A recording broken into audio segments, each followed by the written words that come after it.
In these uncertain economic times, you've got to do whatever you can to save money. One of our biggest expenses can be our cars, especially when unexpected repair bills hit. Not anymore. If you own a vehicle with less than 130,000 miles, is less than 12 years old, has a warranty about to expire, or even no warranty at all, you could stop paying for car repairs. Roadside assistance, towing, and rental coverage are all included. Don't wait for the next repair. Make one free call right now to see if you qualify. If your vehicle is less than 12 years old, has less than 130,000 miles, even if it's out of warranty, paying for car repairs can become a thing of the past. Call us right now and get your car protected before your next repair bill hits. Get protection and no more repair bills. Call 800-696-1030. Again, 800-696-1030. That's 800-696-1030. 800-696-1030. Joe had huge problems with the IRS. I knew it was coming. I hadn't filed taxes since 1990. All the IRS letters coming in added up to a nightmare. It got up to like $68,000.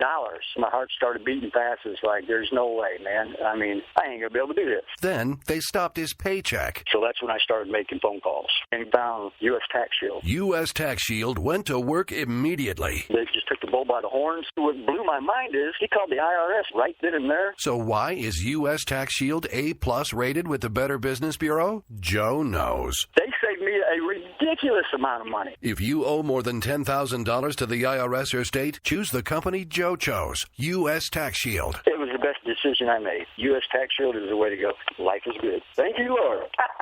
Call 800-471-3287. U.S. Tax Shield. Boo-rah. Yes. 800-471-3287. 800-471-3287. K98 Talk is expanding its lineup for 2015. This means we're expanding our advertising base. Whether you're a startup trying to push through to the next level or an established business trying to supplement your advertising budget, web-based advertising is a solid investment.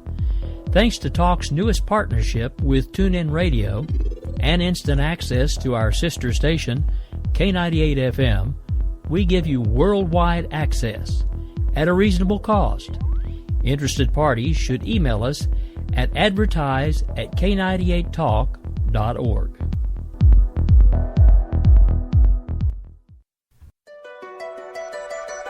The leader in talk radio on the Internet, right here on K98 Talk and the Spark Radio Network.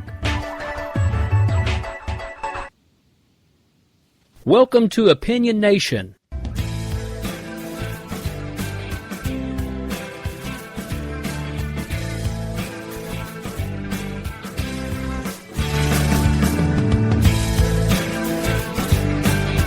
What makes us Americans is our shared commitment to an ideal that all of us are created equal. I, too, am America. Now here's your host, Bryce Robbins. Hello, everybody, and it just always happens to be a very nice day when Opinion Nation happens. Of course, the clouds clear after finding common ground, and the sun comes out when the liberal starts talking. I hope Rick is somewhere, cramming his ears with cotton balls, because this episode is going to be incredibly liberal and, of course, very fun for that reason. So, let's just recap a bunch of things. So I have been incredibly busy with college and high school and news and research and preparing and everything, that everything just happens so quickly.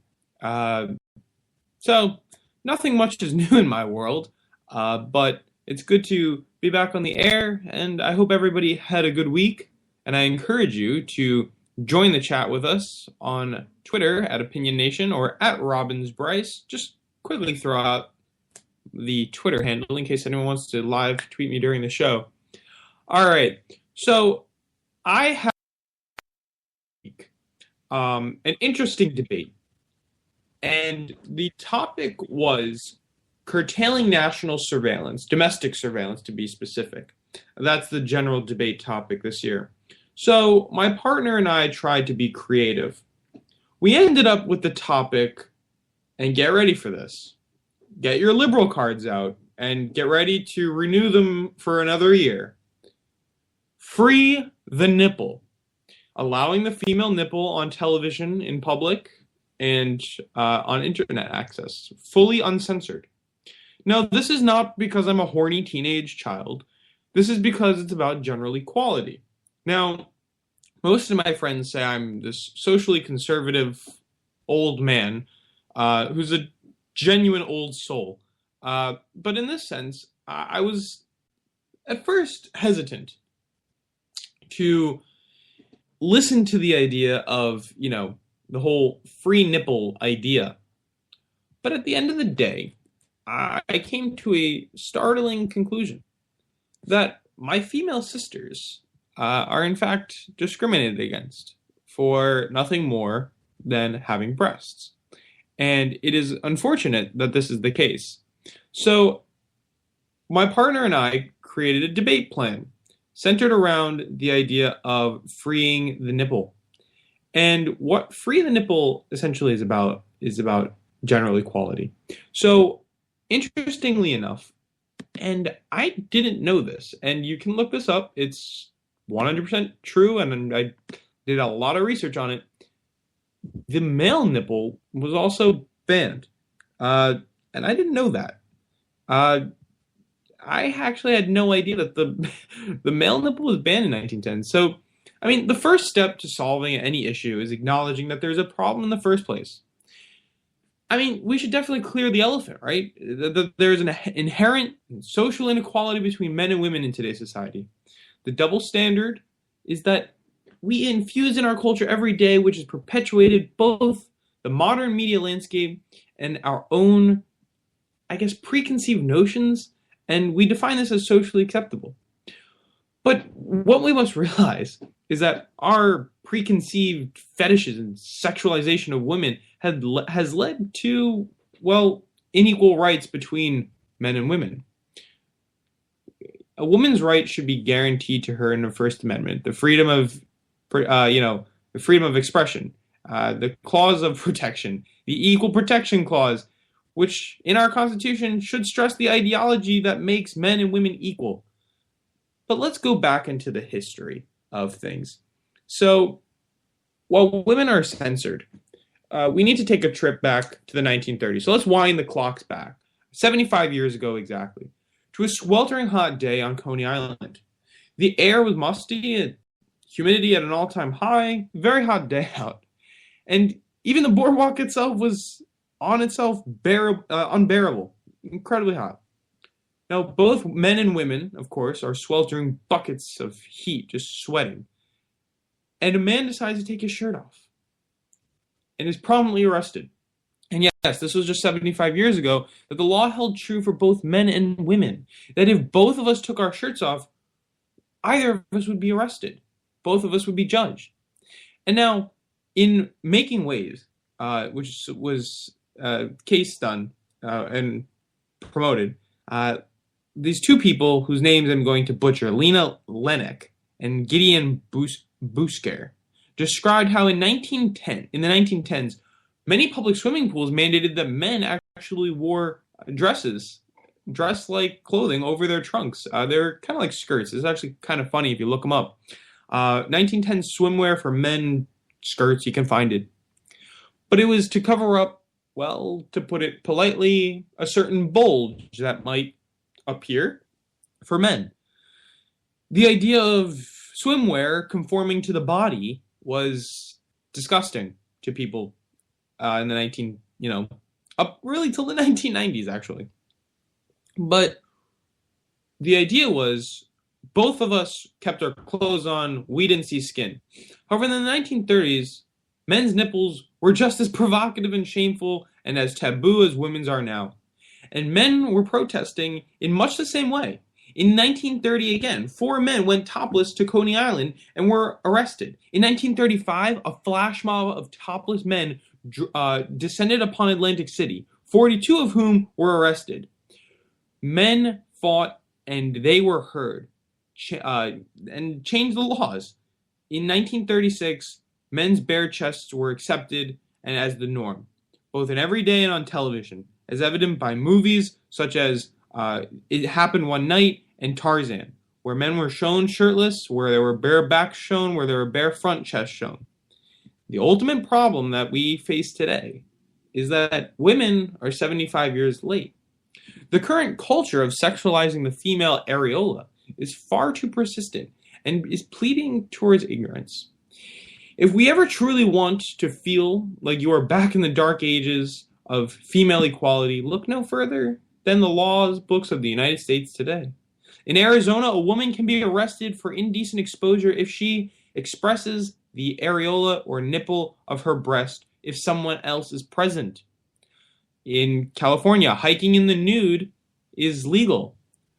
But if you are in front of somebody else and express your quote-unquote private parts to another person, you can be found guilty of a misdemeanor for public indecency.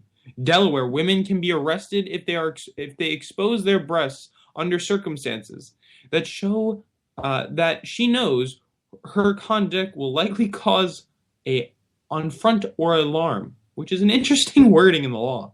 In Indiana and Michigan, both states qualify that, quote, the showing of the female breast will, with less than a fully oblique covering of any part of the nipple, will find a woman guilty of a crime. And in Louisiana, Louisiana, take it on down south, that's where the rights go, quote, female breasts and nipples especially, in any public place or place open to public view with the intent of arousal of sexual desire or which appears to prunate interests or passionately offensive can receive 3 years of jail time. And just public indecency will fine you $2,500. Now, of course, they use the word sexual desires, but then they also talk about other wording, which makes it seem that any woman who is shirtless will receive potentially 3 years in prison and a $2,500 fine. However, we cannot ignore the system itself. I mean, it promotes genuine inequality and systemic separation between the sexes. Now, in previous episodes, I've talked about, transgender bathrooms and how I don't necessarily agree with them. I think it promotes bullying in every aspect. And I think that while transgenders might be uncomfortable using the bathroom in which their gender is assigned, Rick once said the idea, if the pipes don't match the plumbing, don't use the bathroom. I stand by that belief. And I think that any transgender who changes their gender identity should feel comfortable in the bathroom they want. But there's a difference between the two arguments. See, there we are not talking about necessarily equality. We're talking about promoting equality through an inequality, right? Make another bathroom so that they don't have to use it.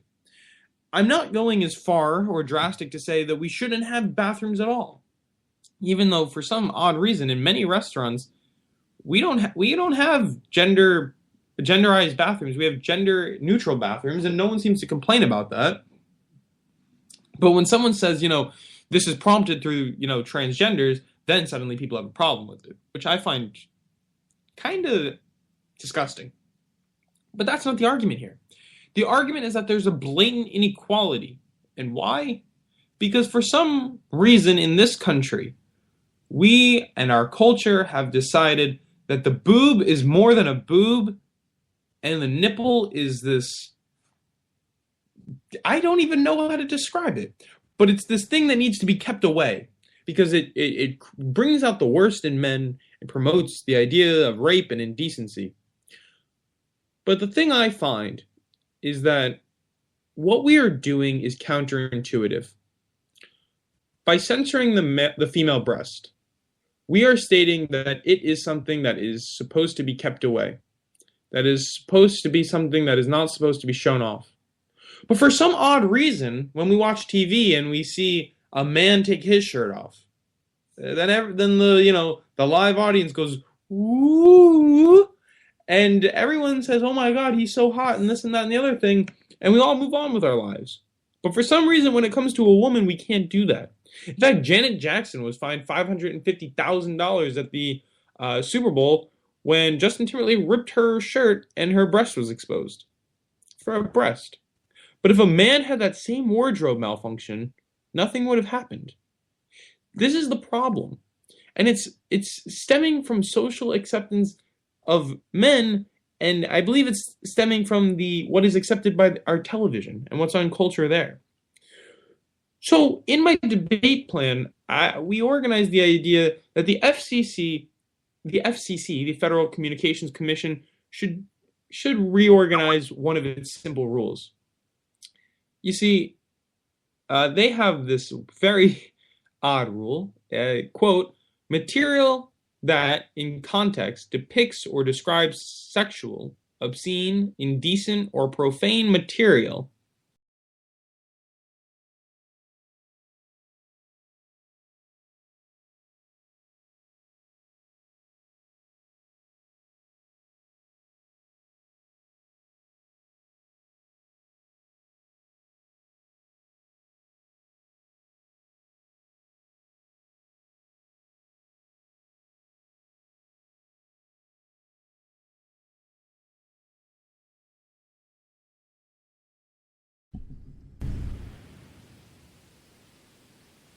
Yeah, good. You're good now. All right. So I don't really know where I was. Rick, where was the last part that I was at? Your guess is as good as mine because I lost you in the middle. All right. I'm just going to go back to the part where I was talking about being in New York. Actually, just in case, I will read the rule again on what the FCC deems its excuse. It says that material that in context depicts or describes sexual, obscene, indecent, or profane material, which is considered generic indecency, can be banned entirely from airwaves as observed and measured by contemporary community standards for the broadcast medium. The problem with this statement is that it states that the female breast is either sexual, obscene, indecent, or profane material. And that is a problem which leads to the over-sexualization of the female breast. And now tomorrow when I go over into New York City and cross that bridge, which if any of you didn't know, I live 5 minutes away from the city on a good day, 15 minutes on a bad day when the buses are all clogged up on the GW, probably because of Chris Christie. But the problem is that there, women can show their breasts. Women can be without their shirts on. And the thing is, you don't see it. In fact, I've seen it once. And I was at Times Square. And all these women had their shirts off. But you know what? Nobody was salivating over them. And for those people who were, this is why we need a cultural change and can no longer live under the suppression and the idea that a female's body is any less than a man's body. Having the black box or the blur over a female nipple tells the children, tells the teenagers, tells the creeps that is something that is, desired and is something that is not allowed for everybody, and that it is sacred and is, kept away or whatever, hidden.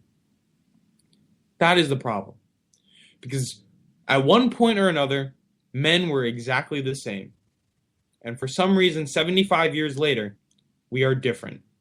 So for all these reasons, I think it is crucial that we take a look at our legislation. If we truly want equality in our society, which I think is something that it is inherent that we strive for because the wording, all men are created equal, that we stop systemic segregation and, inequality and social injustice where we can.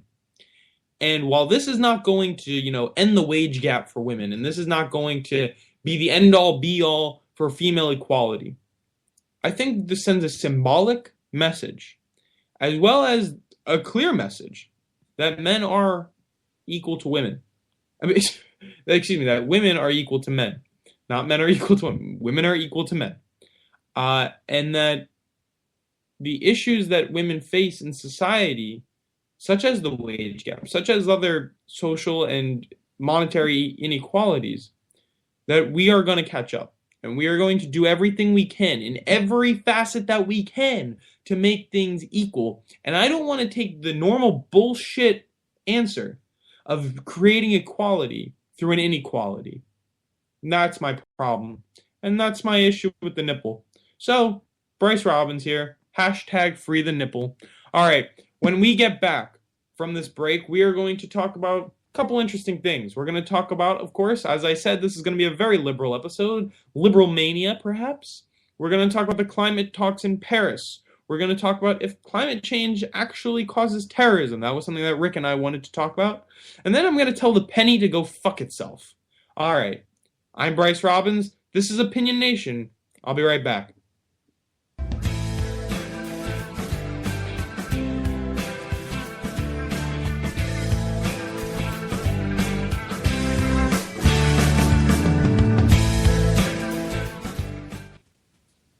We will never fully understand what we've asked of our military service members or their families, asking them to put themselves in harm's way, to endure it all. But we do understand that it's our turn, our duty, to keep them secure for the rest of their lives. Wounded Warrior Project long-term support programs help our most severely ill or injured veterans live independently, at no cost, for life, so that they might stand at ease. Join us at findwwp.org.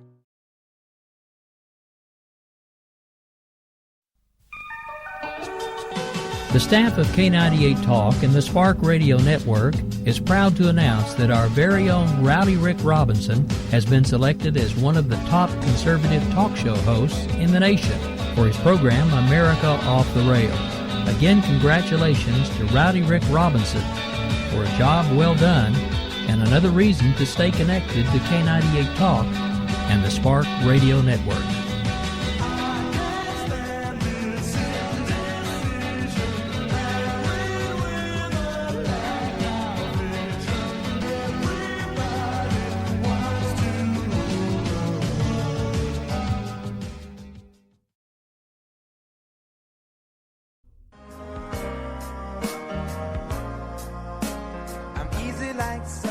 Wondering why you're up early with us on a Sunday morning making a cocktail? News lately got you drinking? Hung over from the mainstream media by Sunday? We are, and we got you covered. We sure do. We got your hangover cure for those weekly news blues. So sit back, top off your mimosa, and add some Baileys to that coffee. Take a match to your copy of the New York Times. Light, funny, and oh yeah, news with booze. And a lot of laughter. Welcome to Bloody Marys and Broadsheets.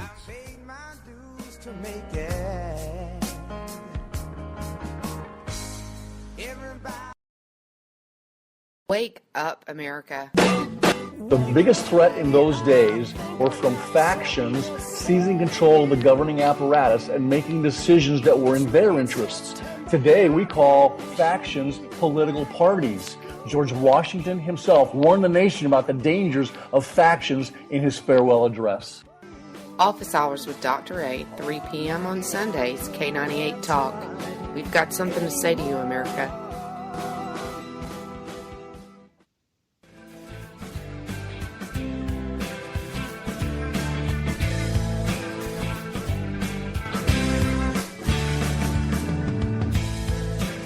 All right, welcome back, everybody. And now we are going to move on from the nipple, and things are going to get a little hotter. No, things might get hotter because we're going to be talking about climate change. Wow, that was a great transition. I applaud myself. I'm awesome. All right, so there is a great movie. It's on Netflix. It's not a new movie. It's actually, I think, 2012 or 9, one or the other. Maybe somewhere in the middle. But the movie is called Cool It. And it is by, I am going to butcher the hell out of this name, Bojan Lombor. And he will describe it, and I hope I pronounce it semi-right, with a slight accent. But his take on how we can solve the climate change problem, I think Rick will actually like. And I think that it meets us somewhere in the middle. So we're going to listen to that. Then we're going to talk about the Climate Change Paris Conference. And then don't forget about that penny. All right, let's have a listen to this clip. One of the most persistent claims in the climate debate is that global warming leads to more extreme weather. This is a common concern expressed by those who fear a dangerously warming planet. President Barack Obama did so eloquently in his 2013 State of the Union address when he talked about the devastating impact of raging fires and crippling drought and more powerful storms. Many others have offered similar sentiments. Global warming is a problem that needs to be addressed, but exaggeration doesn't help and often distracts us from simple, cheaper, and smarter solutions. To find those solutions, let's address the three horsemen of the climate apocalypse to which President Obama referred. Historical analysis of wildfires around the world shows that since 1950, their numbers have decreased globally by 15%. Estimates published in the Proceedings of the National Academy of Sciences shows that even with global warming, the level of wildfires will continue to decline until mid-century and won't resume on the level of 1950, the worst for fire, before the end of the century. Claiming that droughts are a consequence of global warming is also wrong. The world has not seen a general increase in drought. A study published in Nature in March 2014 shows globally that there's been little change in 60 years. The UN Climate Panel in 2012 concluded some regions of the world have experienced more intense and longer droughts, in particular in southern Europe and West Africa. But in some regions, droughts have become less frequent, less intense, or shorter, for example, in central North America and northwestern Australia. So I'm pausing it right there after that statement. Now, what's important to note, though, is that you can't take everything he's saying literally, because I do think weather is affected. Now, in this circumstance, he's saying that in areas it gets wetter, and in some areas it gets drier. But that is the whole, essential crux of climate change, is that the climate changes. So where you had more drought, you might have less drought. Where you had less drought, you might have more drought. So that's just, something to throw around, but let's keep listening. And finally, the third horseman, hurricanes. Global hurricane activity today, measured by total energy, hasn't been lower since the 1970s. While it's likely that we will see somewhat stronger but fewer storms as climate change continues, damages will be lower because we'll be better adapted. A March 2012 Nature study shows that the global damage cost from hurricanes will be 0.02% of gross domestic product by 2100, down 50% from today's 0.04%. Let me make this clear. This does not mean that climate change isn't an issue. It means that exaggerating the threat concentrates resources in the wrong areas. Consider hurricanes, though similar points hold for wildfire and drought. If the aim is to reduce storm damage, then first focus on resilience, better building codes, and better enforcement of those codes. Ending subsidies for hurricane insurance to discourage building in vulnerable zones would also help, as would investing in better infrastructure, from stronger levees to higher capacity sewers. These solutions are quick and comparatively cheap. Most important, they would diminish future hurricane damage, whether climate-induced or not.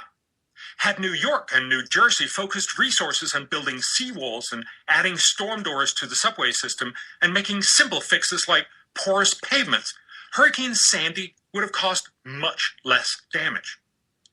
In the long run, the world needs to cut carbon dioxide because it causes global warming.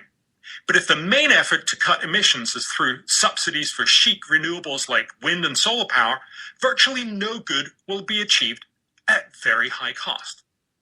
The cost of climate policies just for the European Union, intended to reduce emissions by 2020 to 20% below 1990 levels, are estimated at about $250 billion annually, or about $20 trillion over the century. And the benefits, when estimated using a standard climate model, will reduce temperatures only by an immeasurable 1/10 of a degree Fahrenheit by the end of the century.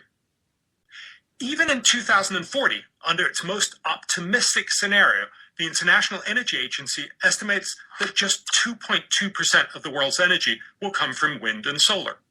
As is the case today, almost 80% will still come from fossil fuels. As long as green energy is more expensive than fossil fuels, growing consumer markets like those in China and India will continue mostly to be powered by them. Solar, wind, and other renewables are still inefficient because they require subsidies of more than $120 billion a year. And even in 2040, they won't be efficient. The International Energy Agency estimates they will still require more than $200 billion annually. Instead of pouring money into subsidies for existing inefficient wind and solar energy, we'd be far better off supporting research and development of green energy technologies to make them cheaper, faster. When innovation eventually makes green energy as cheaper than fossil fuel energy, everyone will use it, including China and India. Until then, let's cool the fear-mongering and make practical decisions that will help people now. I'm Bjorn Lomborg, president of the Copenhagen Consensus Center. Okay, so what we have, heard here, I don't know if I agree with all of it, but I can agree with some of it. It's an interesting standpoint. Definitely the part about the storms and the weather. But to say we shouldn't spend money on clean energy, I find to be silly. Because what we're finding is that at least under the Obama administration, we have accelerated the amount of clean energy that we use. Now, his argument is that we should focus on making these cheaper. But that's what subsidies do. You see, in the short term, we are expanding the use of clean energy. In the long term, perhaps, yes, we are not thrusting ourselves into innovation, but that's what this is, a stepping stone. That's what this is. Nothing more. The government isn't trying to become the next, solar producer. We're trying to make it practical.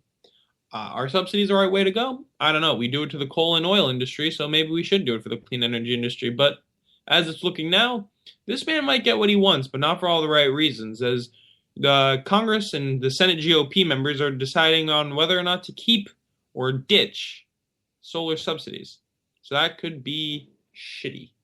Now, what we can get from this is that he is clearly a free market capitalist, as am I. And I call myself that very strongly, even though people would tell me otherwise, in some regards. And I think that most free market capitalists would agree with me on many issues. But again, besides the point, in respect to what his statements are, yes, it is foolish to deny the problems that climate change is real. We must assert and accept the assertion that climate change is real, that we pour too much CO2 into the atmosphere. But the fact that the climate is changing is not the problem. The fact that there is too much CO2 in our atmosphere is the problem. And that is why liberals lose, and that is why Republicans ultimately lose to those loser Democrats and liberals. Because here's what happens, and here's what will happen as the millennials age. We are growing up in a society that values the problem that climate change is a huge problem, that Bernie Sanders is saying that climate change is a direct correlation to terrorism. Now, we're going to get into that later if we have time. But the issue is not really that the climate changes. I mean, the climate will change naturally over time. We are accelerating that change, and that is my firm belief, but not very quickly. Nor does it matter. What matters is the crap that we put into our planet, into our environment. The fracking solutions, and solutions, I mean chemical mixtures that we use. The sulfur dioxide and methane gas and CO2 emissions that we pump into the atmosphere furiously. That is the problem. So what we need to do is take care of the environment, and the climate change problem ultimately will go away. But we need to move it away from government control and into the free market. And we are doing so. So I have hope for the future. But that brings me to the people who are planning the future. The leaders of the world. And more specifically, Obama, Bibi Netanyahu, and Russian President or leader, whatever you want to call him. I wouldn't really call him president because he's kind of been in office for a very long time. Vladimir Putin, as they discussed climate change. And they discussed it quite interestingly. A lot of different takes on it. So here I'm going to play now Putin's speech at the climate change conference. There's an English translation, but it's interesting. And I will, speed it up a little bit. Рад возможности выступить на столь представительной конференции. Конечно, изменение климата стало одним из самых серьезных вызовов, с которым сталкивается человечество. Вызванные глобальным потеплением ураганы, наводнения, засуха, другие аномальные явления наносят все более ощутимый экономический ущерб, разрушают привычную сложившуюся среду обитания человека. От решения климатических проблем зависит качество жизни всех людей на планете, экономический рост и устойчивое социальное развитие целых регионов Земли. Россия предпринимает активные... Okay, so, we get Vladimir Putin's message. And boy, is that just a crock of bullshit. Because if he genuinely believed what he is stating, then I don't think he would be building oil pipelines up the wazoo and building coal-fired power plants and shipping out coal to China to use. In all reality, the United States and Russia are playing a lesser role in the pollution of this planet. Now, I say that delicately. The United States and Russia still are huge polluters and we need to stop. But China and India are quickly accelerating and surpassing us. So stop selling this shit to them. We need to put our feet down, and stop with the idea that continuing the status quo is going to solve anything. We need action, and we need it now, to preserve our environment so that our children are not breathing through masks, like in China, where an artist was walking around, I believe it was Beijing or Shanghai, with a vacuum cleaner, or just a regular freaking vacuum cleaner, and he was sucking up the air. And you know what he was able to make out of it when he mixed it with some clay? A fucking brick out of the air, out of all the shit that was in the air, all the smog. That spending a day in China can take 20 hours out of your life. That spending an hour in China is like smoking 20 cigarettes. For God fucking sakes. Their air blows into our country just as ours does into theirs. It is time that we take global action and stop calling the problem a problem and do something about it. Now, we have a big problem in this country, though. We have Democrats going about it the wrong way, forcing the premise that climate change is real down everyone's throats. And I'll be honest, I was guilty of this too. And we have Republicans who are denying it inevitably, just undoubtedly, deny. Let's throw a fucking snowball in the Senate chamber and that will prove that climate change isn't real. And then they're taking away from the fact that we aren't protecting our environment. For example, the Keystone XL pipeline would have crossed over one of the, actually, I think the biggest aquifer in the United States. In a time of intense drought in the Midwest, what happens if one of those pipelines bursts? It is a problem. That is a huge fucking problem. A terrible freaking problem. And for some odd reason, we are no longer stewards of the environment. We are just these climate change title fanatics. And it makes no sense. Because whether you are Christian, Jewish, or Islamic, or Muslim, you should believe to protect the earth in which your God gave you. And as the Native Americans believed, we should protect the environment for the next 7 generations to come. So for some reason, our world leaders gather to discuss climate change and pass all this international legislation that will limit CO2 emissions, and that is great, and that is exactly what we need. But we don't need to make international, funds to start Africa's clean energy projects. That is not needed. What is needed is common sense domestic solutions by each country to limit CO2 emissions, to bring down the harm and chemicals that we pour into the environment, and transition into a free, sustainable market for clean energy. And then, and only then, will we see legitimate change, just as we heard in that video. All right. So that is my, shit talk about climate change. Shoot the shit on the climate. Next, we're going to talk about the penny.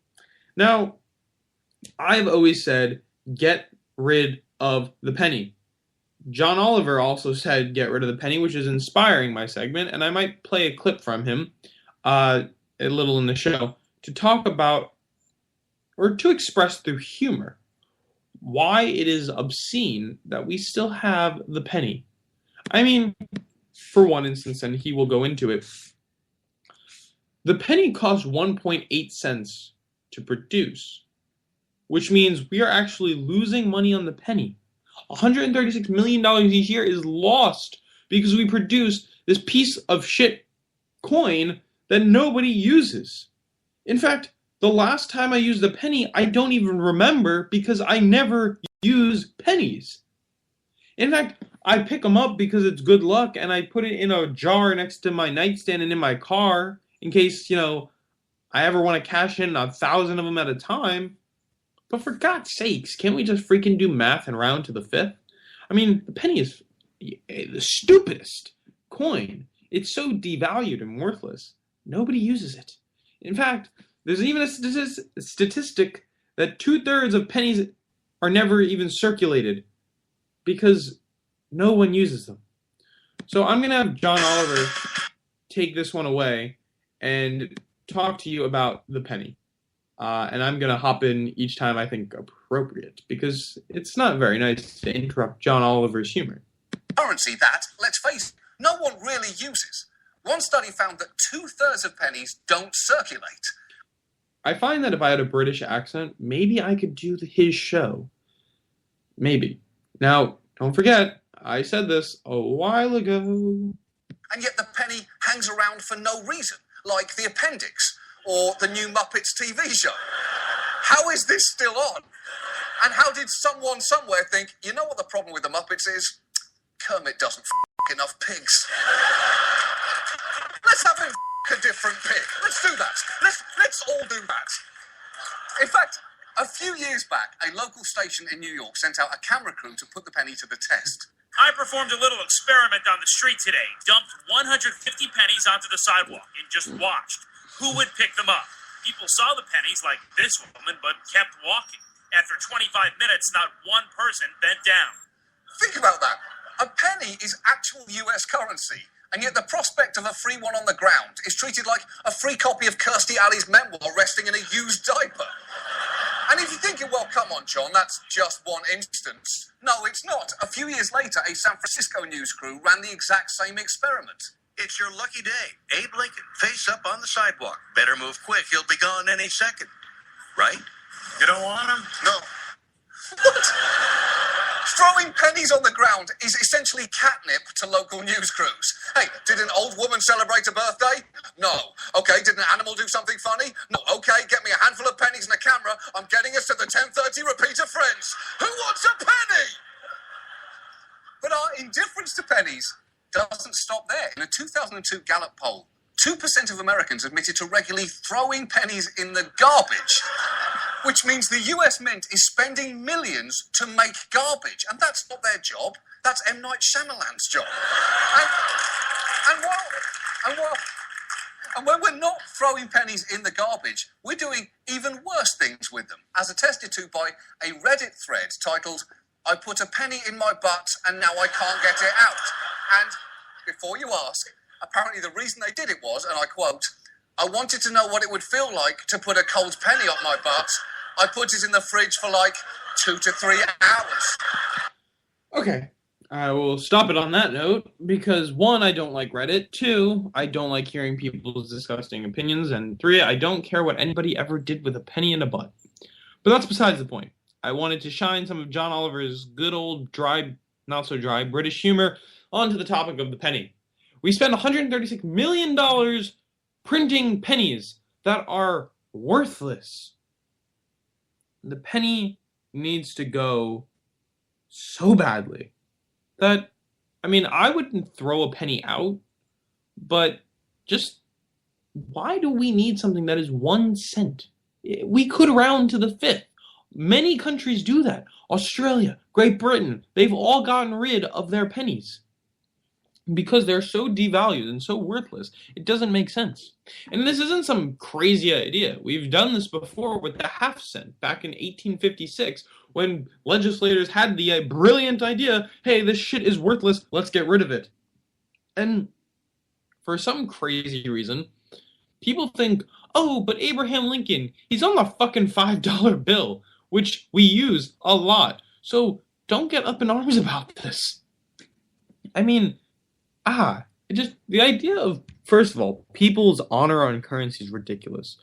We have Andrew Jackson, who's a murdering, slaughtering fuckbag, on the $20 bill.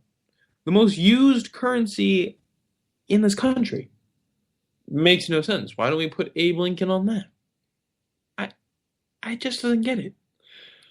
Maybe we keep him on the penny because his words on freeing the slaves are about as worthless as the penny. Because we all know that he actually never had the intention to free the slaves. He actually just did it for political reasons and because he needed a cause to rally the abolitionists of the North, which is kind of interesting. All right. Well, that pretty much sums me up for the day. I want to hear back from you. What do you think about the free nipple? Is it a good idea? Is it a bad idea? Is America socially ready? What should we do in regards to the female nipple? In regard to climate change, do you agree? Do you disagree that we need to take greater steps to prevent the emission of CO2 and other chemicals into the atmosphere? Should we go along with the idea of the video that I played and, build barriers, build walls? What should we do in respect to climate change is a big question. And should we get rid of the penny? Because God knows today will go by, tomorrow will go by, and I will come back next Saturday confident that I did not use a penny. All right. You can always catch me at RobinsBryce on my Twitter. That's RobinsBryce, of course, at Twitter. As I did say last week, and I think I got 4 followers because I had no idea who you were. But follow me on Instagram at Sylvan Robin, at Sylvan, Robbins. That's SYL_ROBINS. I'll repeat that again. That's SYLVAN_ROBINS. Or, of course, meet me on the Facebook page just Opinion Nation News or Opinion Nation, whichever one you prefer. And we would love to continue the chat there. And, always like to hear your opinions. That's the whole premise of the show. So for now, my name is Bryce Robbins. This is Opinion Nation. And I can't wait to be back next week. #Free the Nipple.